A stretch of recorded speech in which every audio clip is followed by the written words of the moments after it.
So I say 47 days from now, we're going to defeat Kamala Harris. You have to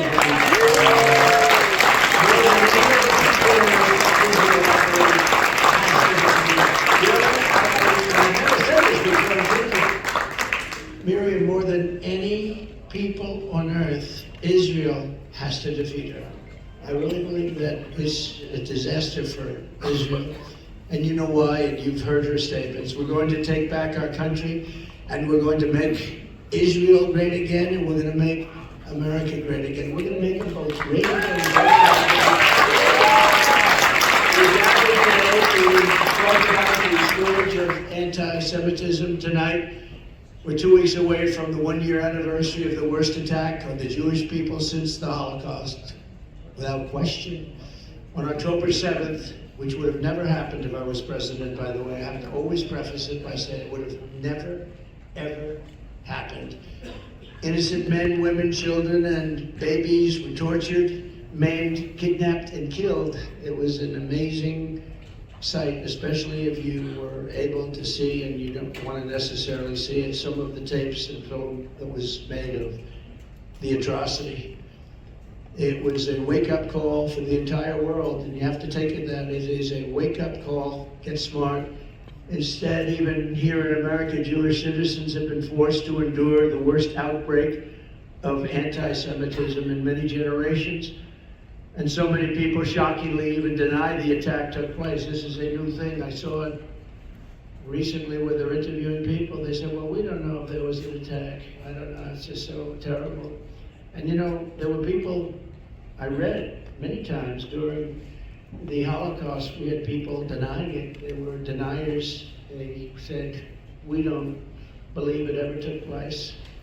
And it's a terrible thing when they say that. I never thought I would see anything like what is happening right now. I never thought you'd ever see a thing like this ever happen. It's beyond belief. You know, 15 years ago, Israel was the strongest lobby, if you want to use the word lobby, had the strongest representation of people like this. These are great people, Miriam. But the strongest there was, if you said something about a Jewish person or something about Israel that was bad, you were out of politics. Unless your name was Ted Cruz, he could get through, but maybe not. Maybe even Ted. But it's true. You said something about Israel that was bad. It was like, today, you have to fight. We all have to fight for Israel. I am so surprised to see it, but we're going to win the fight, so don't worry about it.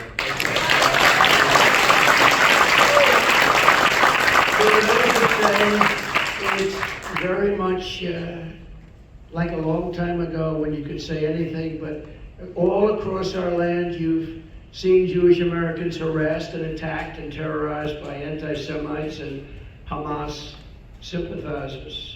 I can't believe what we've been witnessing over the last year. Actually, I've watched it in great detail. I've watched it, and I've watched it take place. It's hard to believe, yet despite presiding over this explosion of anti-Semitism, Kamala Harris has done absolutely nothing. She has not lifted a single finger to protect you or to protect your children or to even protect you with words. I'm here today to tell the Jewish American community that this ugly tide of anti-Semitic, pro-Hamas bigotry, hate will be turned back and crushed starting at noon on January 20th.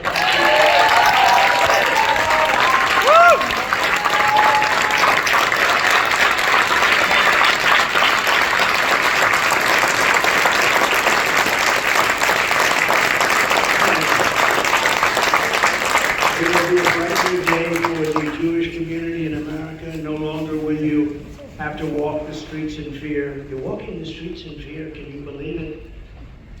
Young college students are afraid to go to college. It's not something that anybody thought they would ever hear or see. No longer will you be threatened on your college campuses. No longer will you be discriminated against in college admissions. And no longer will your own government import jihadists from places that we don't even want to talk about. And they want Jew haters from overseas, and they let them come in and resettle in your communities right here at home, and nobody's ever seen anything like it. My promise to Jewish Americans is this. With your vote, I will be your defender, your protector, and I will be the best friend Jewish Americans have ever had in the White House.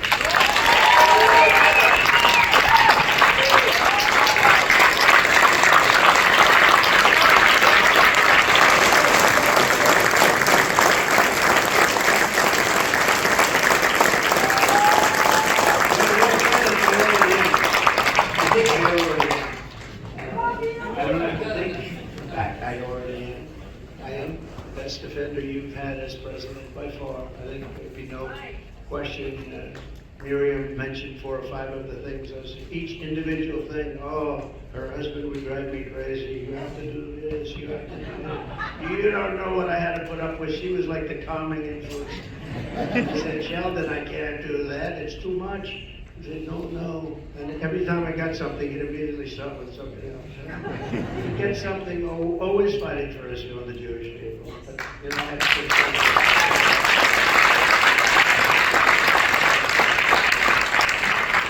we had to sometimes tell them, calm down. We just had a big victory. Let's celebrate. Oh no, we have to immediately start. Let's see if we can do Golan Heights. How about Golan? They've been trying to get it for 72 years. I got it done in about 15 minutes.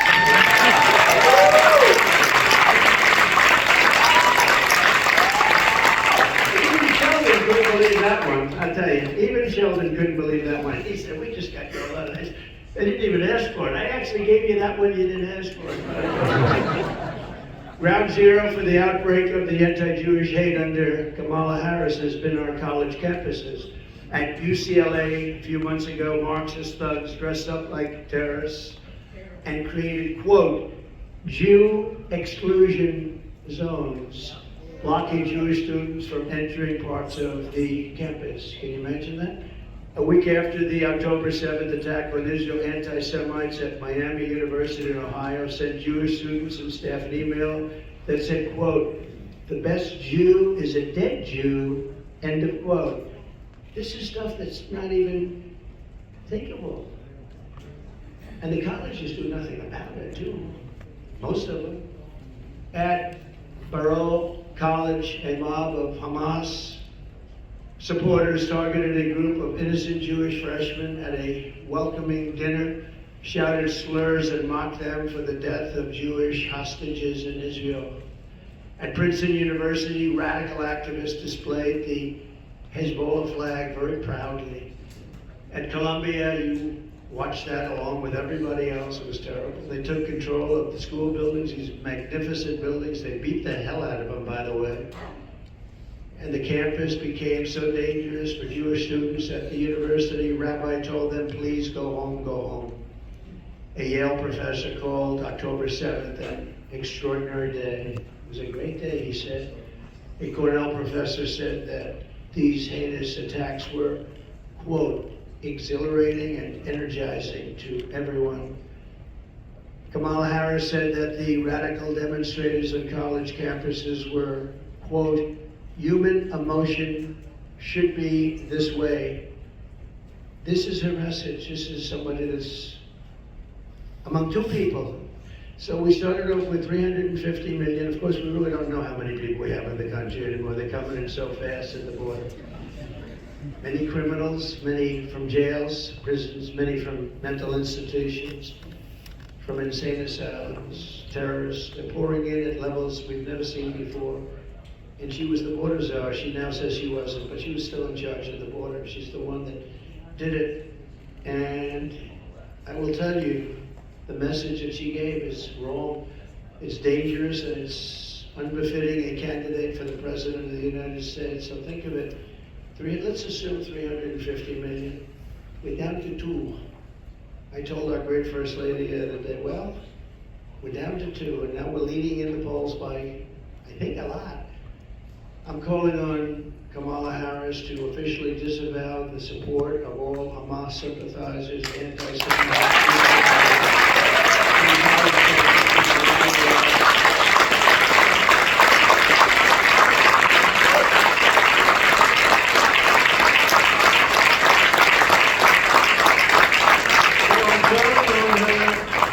To do that, just disavow, but she won't do gonna talk. She's gonna talk about nothing, talk about the weather. And sadly, and I have to say this, and it hurts me to say it, you're gonna still vote for Democrats, and it doesn't make sense. I say all the time that any Jewish person that votes for her, especially now, her or the Democrat Party, should have their head examined.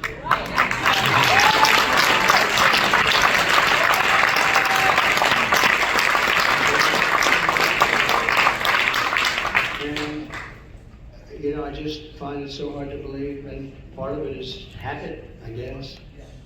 And respectfully, with all that I've done, I'll maybe go over it quickly, but Miriam did it better than I could, all the different things.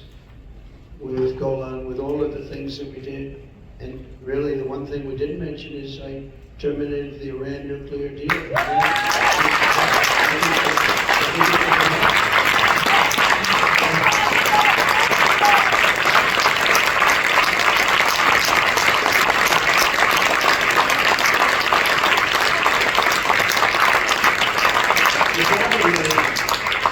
could have had a deal, any deal we wanted.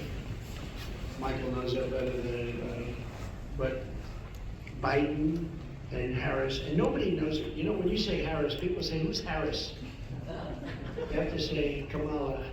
Because nobody knows who the hell Harris is. That's her last name. Nobody knows it. Isn't it weird?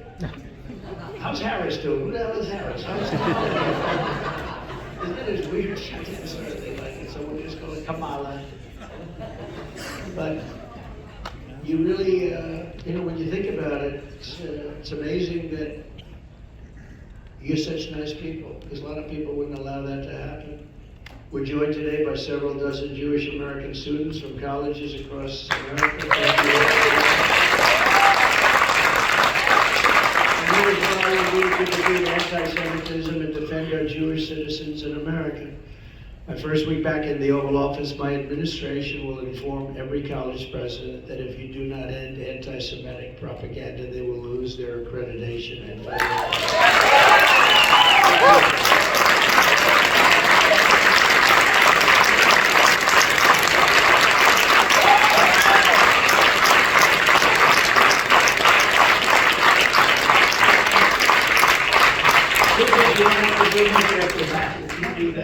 It's going to work miracles. Please sit down. We will not subsidize the creation of terrorist sympathizers, and we're not going to do it certainly on American soil. We're not going to do it anywhere. Next, I will inform every educational institution in our land that if they permit violence, harassment, or threats against Jewish students, the schools will be held accountable for violations of the civil rights law.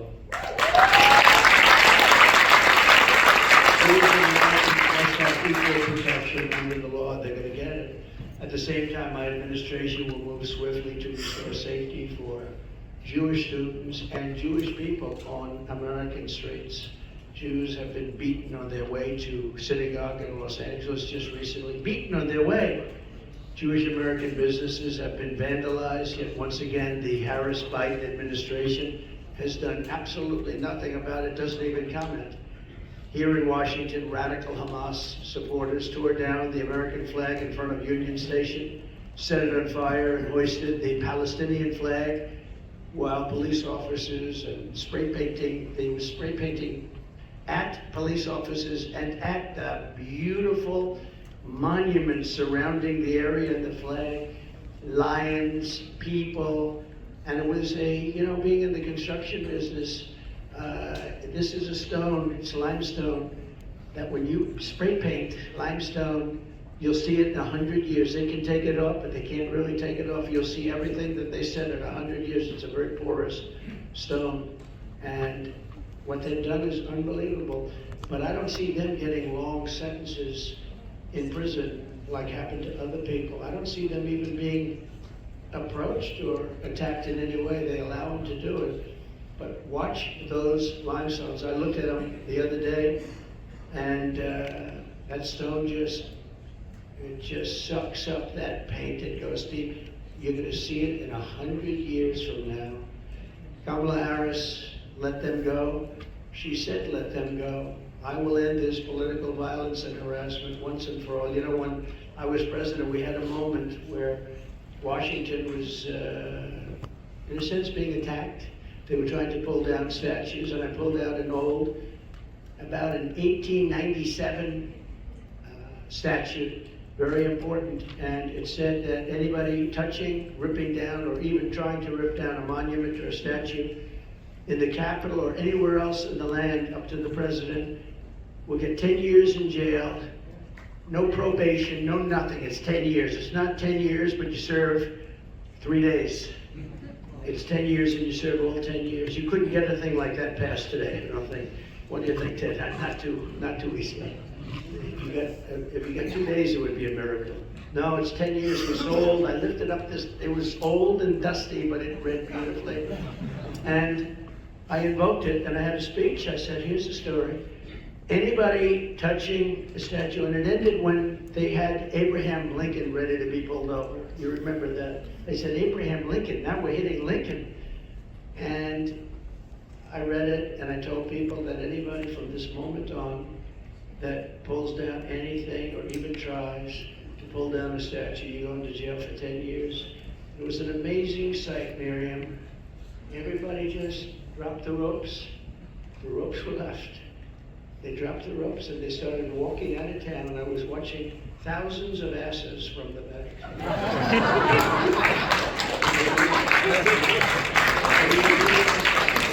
They just started walking in a different direction. That was the last of the problem we had. Remember the big problems we were having? They actually wanted to rip down Thomas Jefferson Memorial. They didn't like Jefferson, they didn't like Washington, they didn't like Lincoln, they didn't like anybody. I will oppose, and I will make sure that you're protected. I will oppose all of the horrible things that they're thinking of doing, and they are thinking of doing bad things. It's not believable. I will also secure our borders from dangerous anti-American and anti-Semitic hate. Not only has Kamala thrown open our southern border, and again, she was in charge of your border. Now she's trying to say, well, I wasn't really the border czar. I never heard her disavow border czar before. But open to terrorists and criminals, she's supported unlimited migration from terrorist hotbeds into the United States, especially some of the hotbeds that most hate Israel. Under border czar Harris, armies of foreign Hamas sympathizers now march brazenly through our cities. They're literally marching in our cities, and they came from some very vicious, violent parts of the world, and they do not like Jewish people, and they do not like Israel, and they've let that be known, and we are not going to tolerate it. I will not let what happened to Paris, what happened to London, and what's happening to them too, by the way. That's not over. What happened to Brussels happened here in America. It's not going to happen. We will deport the foreign jihad sympathizers and Hamas supporters from our midst. We will get them out of our country. I will ban refugee resettlement from terror-infested areas like the Gaza Strip. And we will seal our border and bring back the travel ban. Remember the famous travel ban? We didn't take people from certain areas of the world because I didn't want to have people ripping down and burning our shopping centers and killing people. But we're not taking them from infested countries. We will quickly rebuild the greatest economy in the history of the world for Jewish Americans and for all Americans. It will happen very quickly. We will defeat inflation, cut energy costs in half, and we will have something that some people in this room would be interested in, frankly some won't, but I'll say it anyway because you got those television cameras blaring. No tax on tips, no tax on overtime, no tax on Social Security benefits.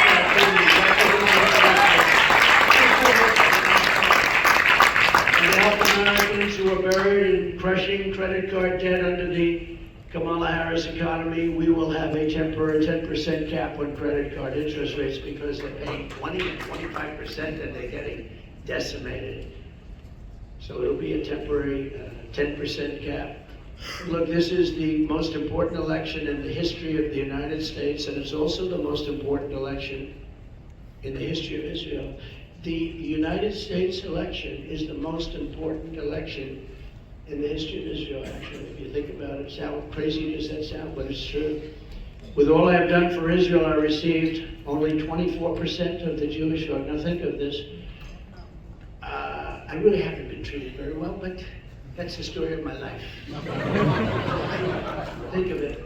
But I understood that because I wasn't really tested. I wasn't a politician, and I won, but I understood that. And then I became president and was the best president ever for the people of Israel and for Jewish people, the best president ever.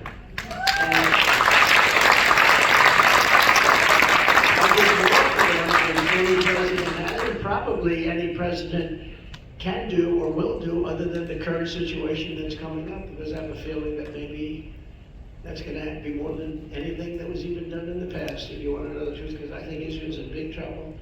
But I gave them, as Mayor said, Golan Heights. I gave them the Abraham Accords, which is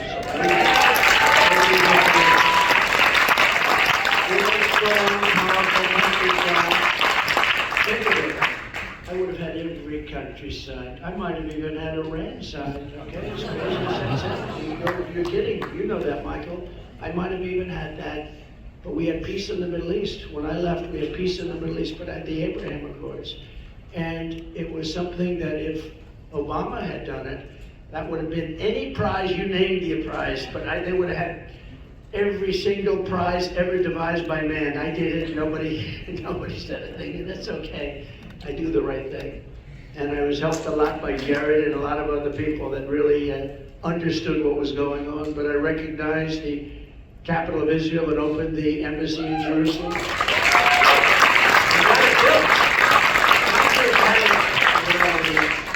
The generals came in, one of my days in office, they said, "Sir, could you sign this? What is it?" It's an order for $2 billion to be spent on an embassy that would have cost much more. I said, "Where's the land?" "We don't have it yet, sir, but we have a couple of terrible sites under negotiation. I'm good at real estate." These were bad locations in Jerusalem. I said, "Do we have anything? Let us look, sir." And they do. They had a site that was better than anything we had. A much better location, and we have it for nothing. So far I'm doing a good job. And they said, "Is there a building on it?" "Yes, there is, but it's not in use." I said, "Is it structurally sound?" "Oh yes, very strong, very structurally sound." "Is it setback?" Because you want setbacks for embassies for things called bombs. "Yes, it's setback, and it's on high. It's one of the best locations." I said, "So we have it."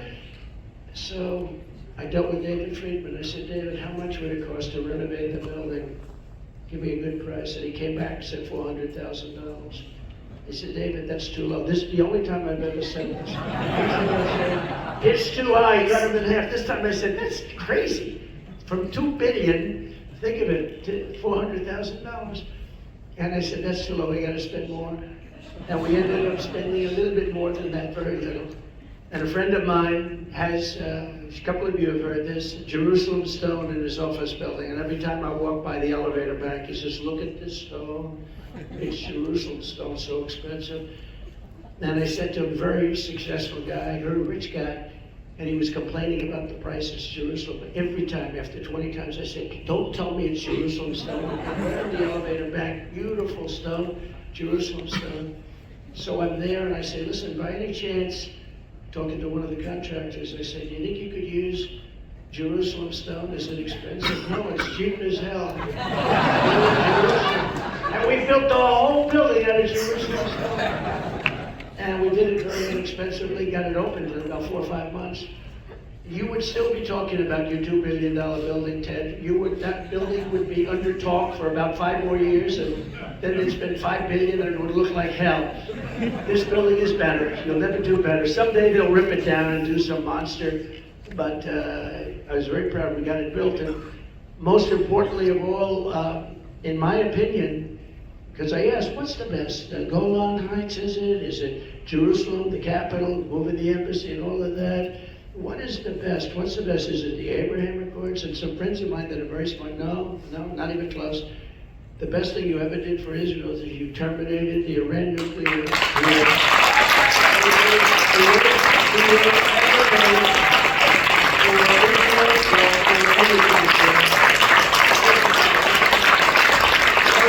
war.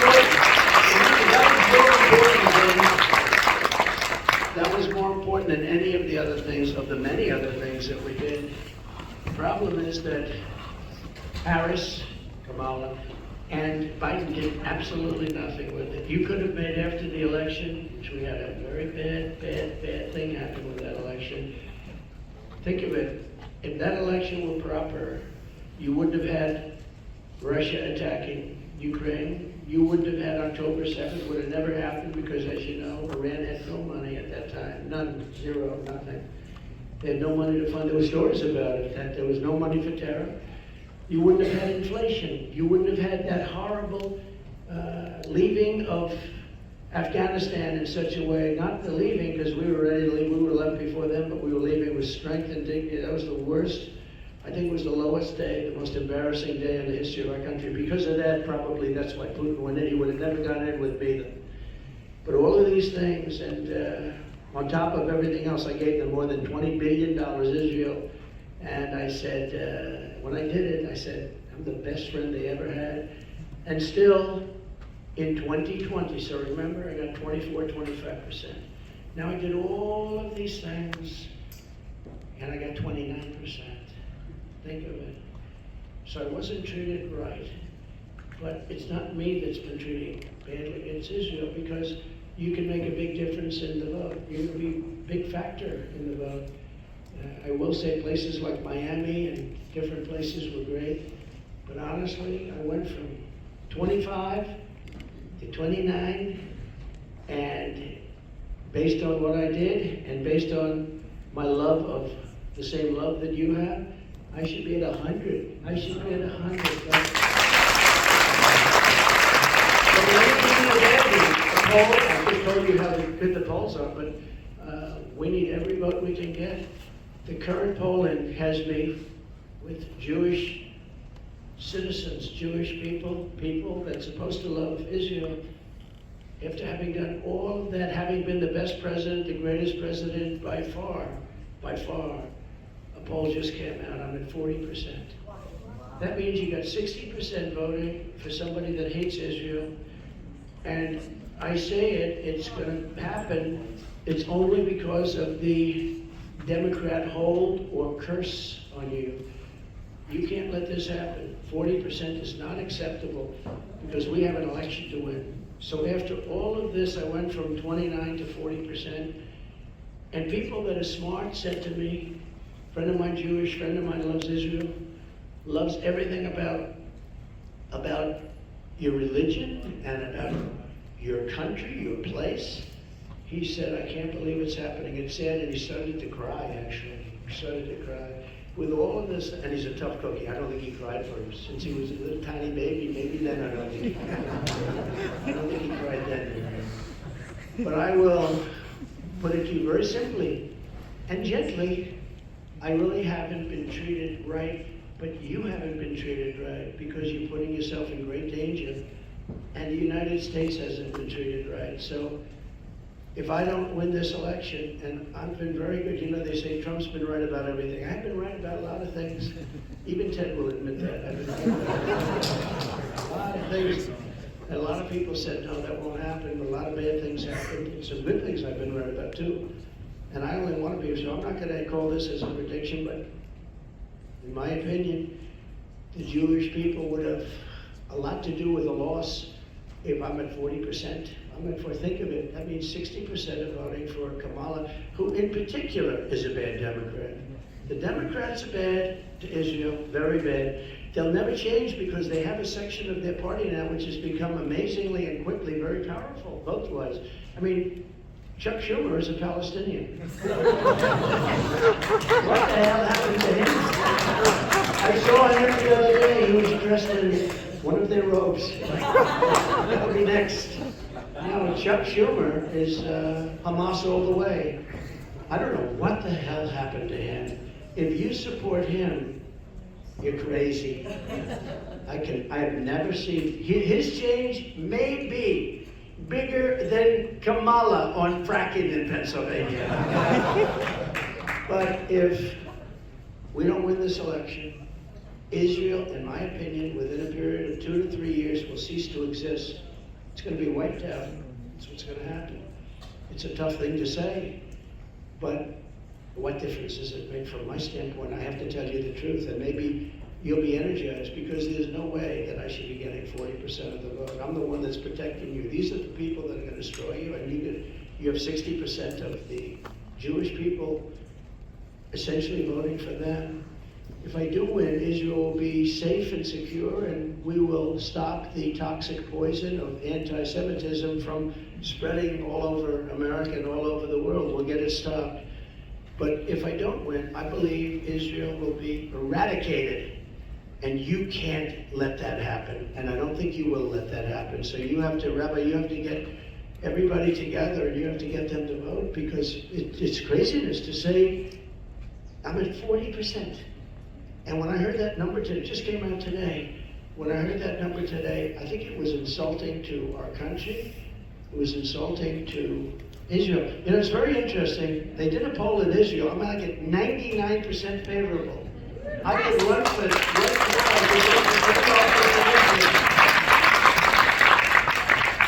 in Israel, they love me. Here, not so much. But they do love me in Israel. Miriam, I'm at 99%. Everybody loves me. I could run for prime minister. Would you like me to be prime minister? But I have to learn your language. What's a tough language to learn? I have to learn it in about 3 months. I have to learn it very quickly. But no, I'm the most popular person in Israel. But here it doesn't translate. It's a strange thing. So we have to save Israel. Look, you're here for a reason. We have to save Israel. This is no longer games. This is no longer games. This is the saving of Israel. And I'm going to mention it. We're making a big statement in a little while at another conference, also very important.